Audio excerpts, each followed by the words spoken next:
그리고 항상 그 음식 할 때도 그냥 그러니까 제가 가지고 있는 에너지가 거기 들어간다고 생각을 하거든요. 그래서 제가 뭐 화내는 마음이 성내는 마음이 있으면 아마 그것도 먹는 사람한테 이제 영향을 줄 수 있으니까 되도록이면 좋은 마음을 가지고 이제 음식을 만들려고 이제 노력을 하고 같이 일하는 친구들에게도 이제 그렇게 얘기를 많이 해주는 편이에요.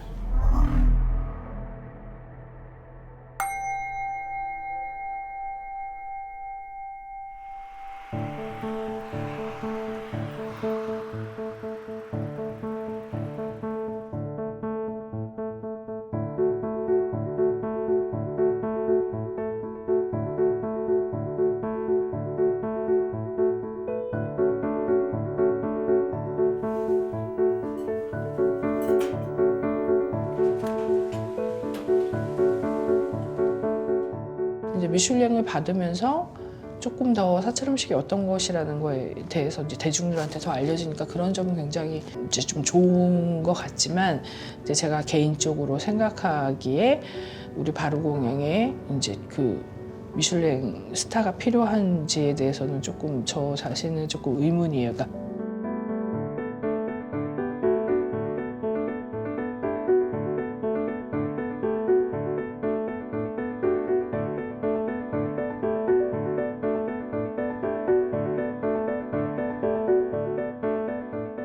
외국인 분들이 또 오셔서 그 사찰 음식을 경험해 보고 싶으신데 이제 뭐 길 이렇게 어떻게 해야 되는지 모르시는 분들을 위해서라도 이제 그렇게 하는 거고 저희가 단순히 이제 그런 음식만 제공하는 것이 아니라 뭐 불교 문화도 체험해 보실 수 있도록 예, 그렇게 이제 준비하고 마련한 공간입니다. 그 사찰에서 먹는 음식은 되게 간소하다 뭐 이런 되게 편견 아닌 편견들이 있으세요. 근데 그런 음식도 있지만 이렇게 뭐 우리가 평소에 먹지 않는 뭐 생일 때만 받을 수 있는 그런 생일상 같은 사찰 음식도 있다. 그런 거를 좀 알아주셨으면 좋겠어요.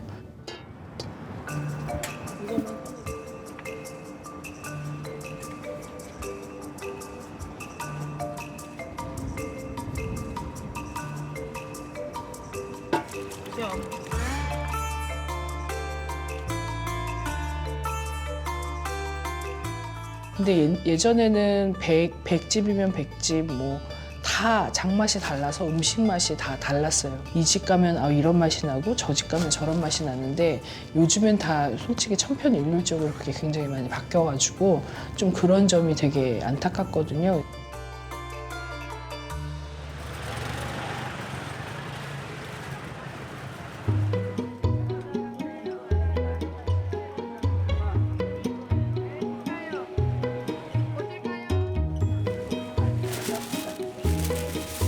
가서 보고 이렇게 구매를 하려고 하고 있고 그래서 어떤 음식을 해야겠다 이렇게 계획을 하는 것보다는 가서 보고 그 재료를 사와서 아 이걸로 해야 되겠다 그런 게 되게 많아요.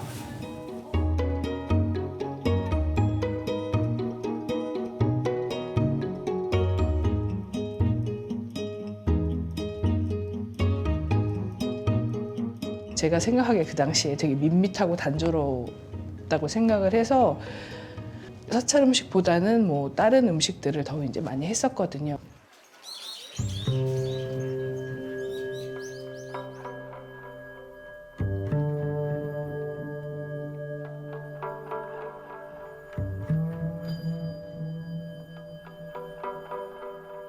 예전에 선재 스님이 이제 이런 말씀하셨어요. 음식하는 사람은 그 이렇게 남을 이렇게 생각하는 마음을 가져야지 음식을 해야 된다고 이제 말씀하셨거든요. 근데 그거는 저는 맞다고 생각해요.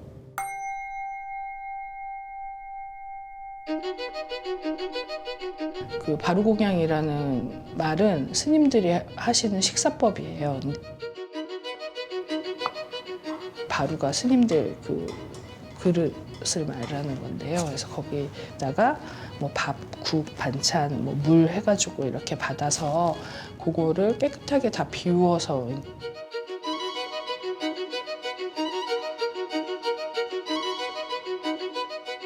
이렇게 수행하는 그 의미가 담겨 있어가지고 그 뭐지 욕심내지 않고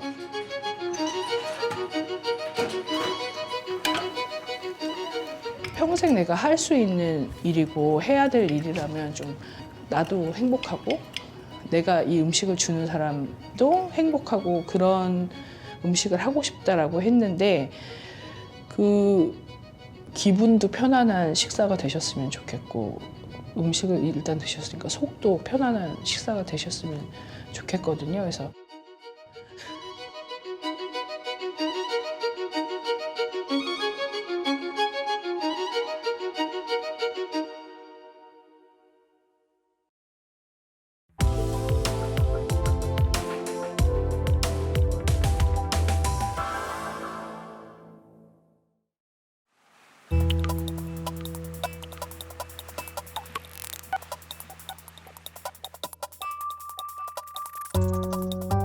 We have the material library and we have the book library and event for designer or people who want something creative. It was at wow, so hip, and then we want to be a part of hip culture, of course. We would come here and check out the new magazines or the new books and discuss, we're gonna do new project, what we're gonna do.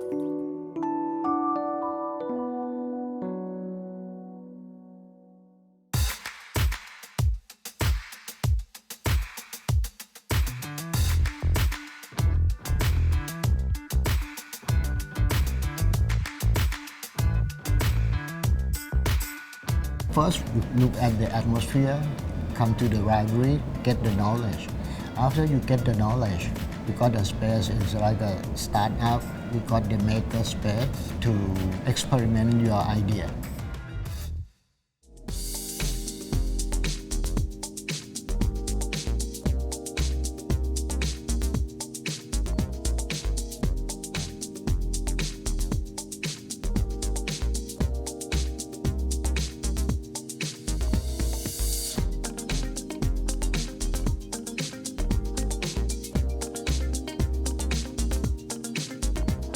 TCDC give us the resource.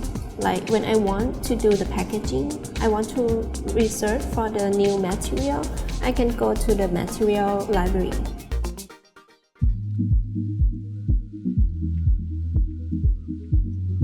At that time, we didn't know much about graphic design. TCDC opened up our world of design. It introduced us to the design scene in Bangkok. We were just designing t-shirts and we want to sell them, and then TCDC has like this handcraft market that we could join for free. They also have a lot of projects for the university students and general public, and then we participated in many of them. And I think that's like a very good start point that, someone somewhere gave us opportunity to show something.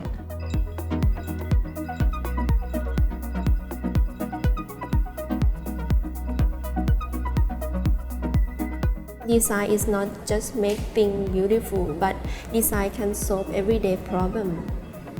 We are like writer, but we use visual to write.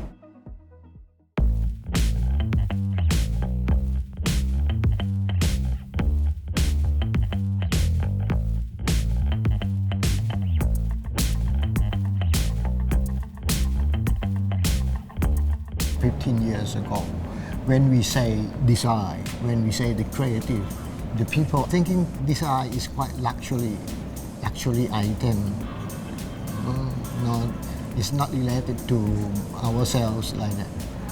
But we explain them how to take function from the design to improve the business, how to imply designs to change your quality of life.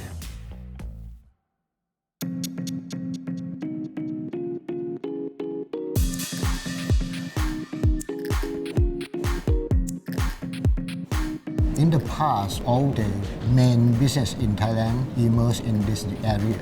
But today, all of them moved to Sukhumvit, to the business area. And we find out how to make it revival, the area is more exciting.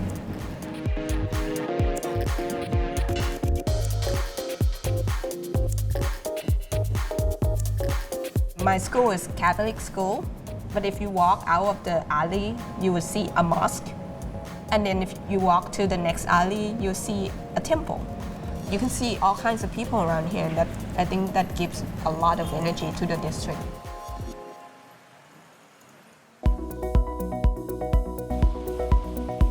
The place around here, you can like hop in the good cafe, and then when you walk out on the street, you can see like the old neighborhood, and you can see like the old building and old shopping mall.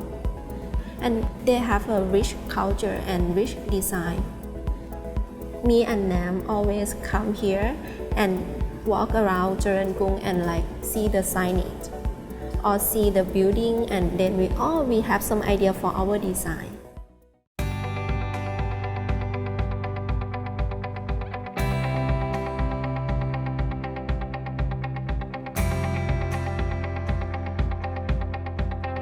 We want to make the movement of this area. We want to develop this area to be the creative district. I think TCDC kind of become a place that unites design people, and that's how we grow as a community. I wish not just designers, I wish everyone could come and experience this kind of community.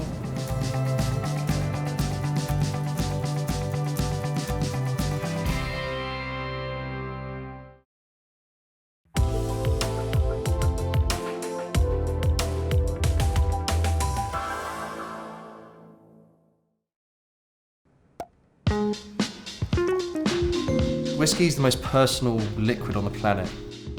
You have about close to 500 different taste profiles to any bottle of whiskey. If I had a bottle of whiskey, I get certain taste profiles out of it. If you had the same bottle of whiskey, you get something completely different.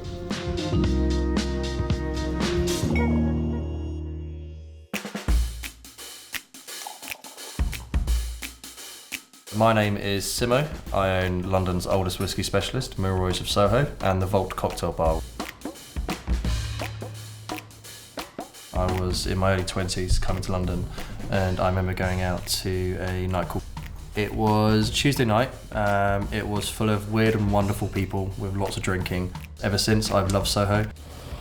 You've got the oldest French restaurant in London down the road. There are bars, restaurants and shops that have been here for much longer than we have, and they're still going strong. You can be who you want here, whether it's walking down the street in a pink tutu or, a nice sharp suit, everyone is accepted here. People want that uniqueness, which is why they come to Soho.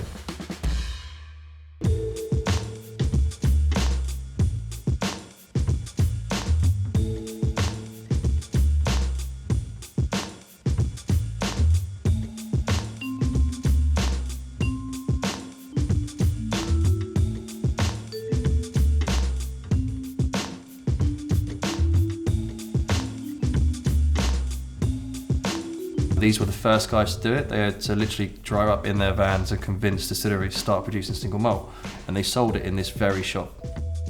They literally started the single malt revolution for London, the UK. These were the first guys to go to Japan as well in a big way, to take single malt over there. They went around Europe. Without them, the market would be very different.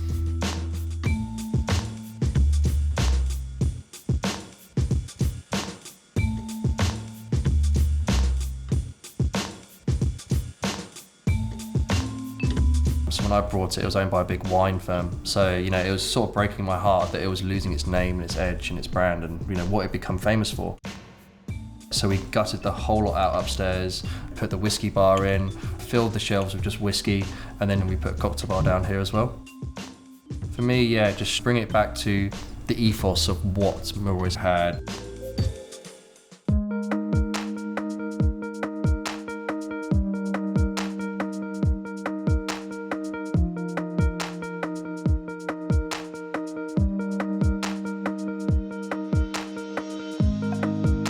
So obviously you've got all your Islers over here.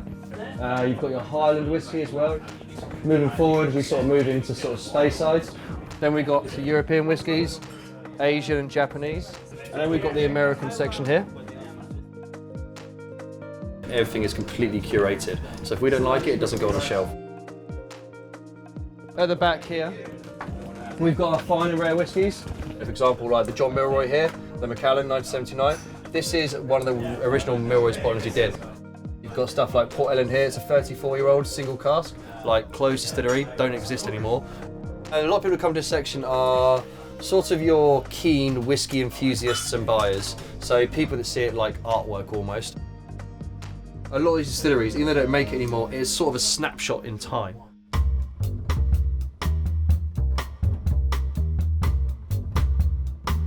More expensive it is, it's just the rarer it is. But it's all personal to you. So you know, your favourite whiskey could be £40 or it could be a £1,000 bottle of whiskey. People come down here, you know, we're not in suits and ties, we're quite casual people. We like to chat to them and introduce them to whiskey. Showing people that whiskey is not just for the elites, it's for everybody.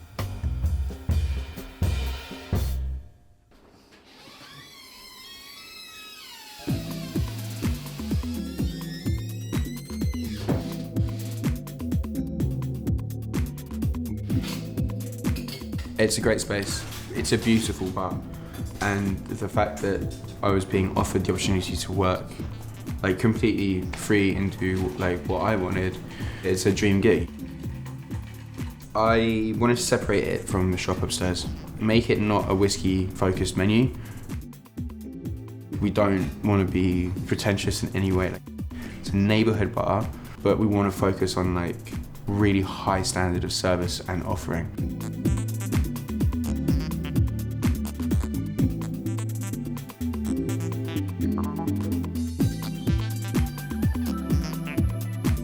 Firstly, guest experience is number one. So there's kind of enough interest for people to kind of engage with what they're consuming, and enough simplicity for people to not be intimidated and feel comfortable ordering. We build a community here and it's open to everyone. Everyone who comes in here should feel like they're part of something. The ethos for us, it's all about giving people good customer experiences, good products, and just a great atmosphere. We all are very, very passionate about whiskey and cocktails, and for us it's all about sort of sharing that passion with the customer.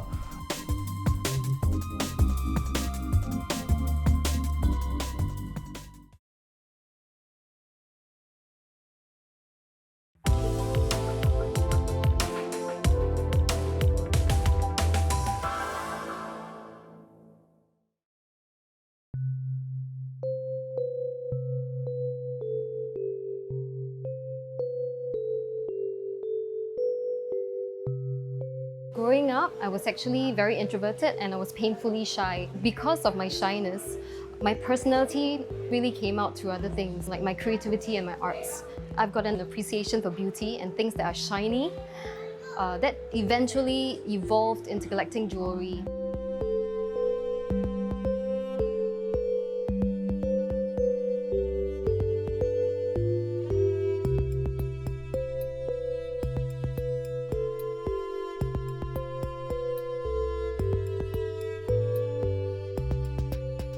My fascination with accessories started when I was a kid. When I was going shopping with my mother, I would always be on the lookout for very interesting items, something shimmery, you know, like a shimmery necklace, maybe beaded, or maybe some pearls.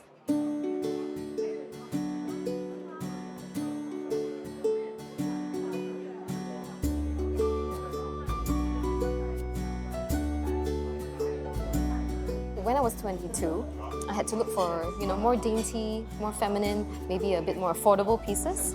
So I actually started with collecting silver. Over time, that evolved to collecting colored stones, and then eventually to diamonds. My tastes also evolved. I grew to love more masculine pieces, something that's more chunky and bold. You, of course, get shown a lot of jewellery, and of course it's like asking a car lover what car he wants, because the answer would be everything. Yes, everything. How do you decide now what pieces of jewellery to buy? I think when I see a piece, does it make me feel excited? Do I feel happy when I see it? It's an emotional connection. Does it speak to me, and does it have that zing? Also things like, is there a story behind the creation? Is it one of a kind?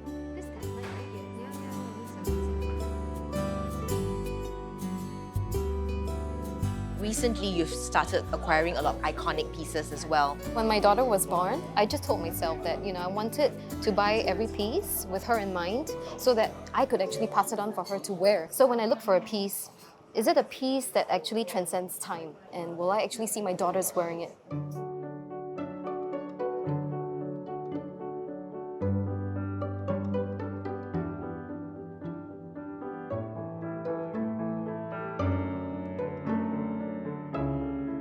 Elizabeth Taylor, as you know, she's a screen goddess, a fashion icon, and she has a huge passion for jewellery. And she would actually have jewellery to swim in. I happened to get quite lucky. One fine day when I was window shopping, I happened to walk into the boutique.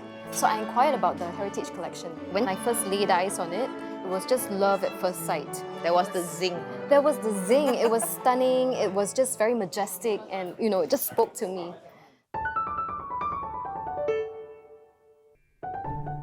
Let me look at this treasure trove of memories.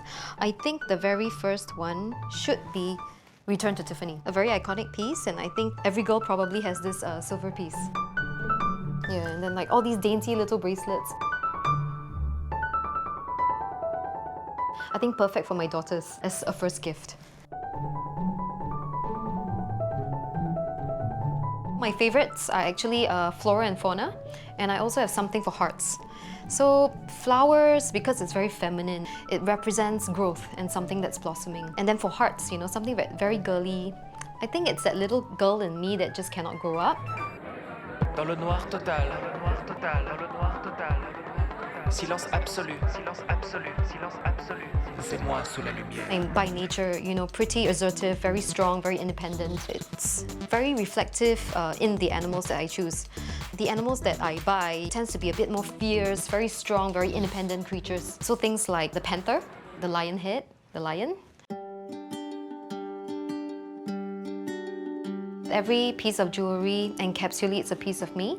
It captures my style, my personality.